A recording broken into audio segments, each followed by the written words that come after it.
Il faut distinguer les clivages religieux, les clivages raciaux, et les clivages géographiques et culturels.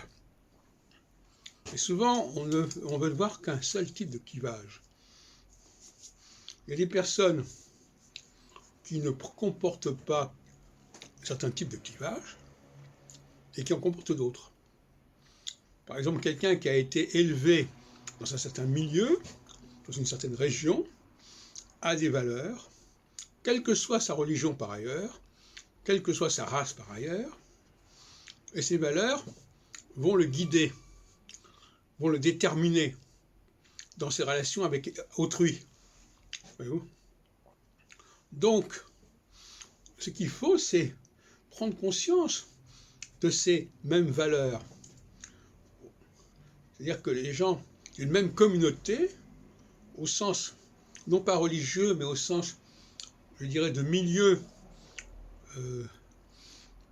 d'écosystème, si on peut dire,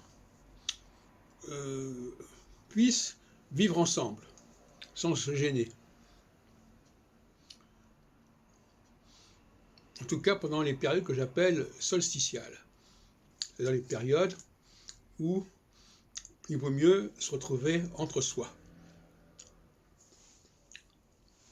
En revanche, dans les périodes équinoxiales, ce ne sont pas les vieilles valeurs qui doivent l'emporter, mais de nouvelles valeurs qui n'existent pas jusqu'à présent, qui ne sont pas représentées.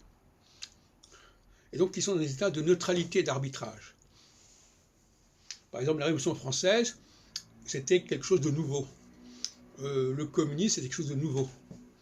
À une certaine époque, l'islam a été quelque chose de nouveau pour les populations locales.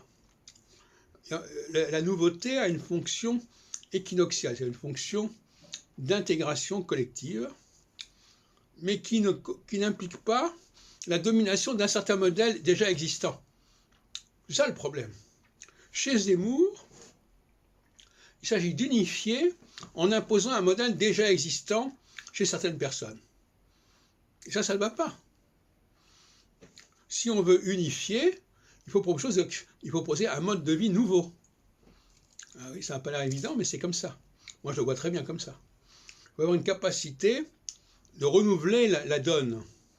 Et d'une certaine manière, Emmanuel Macron a une certaine capacité de ce genre. Par opposition à Zemmour, qui, lui, voudrait que ce soit tel modèle parmi ceux qui existent en France qui l'emporte, qui domine.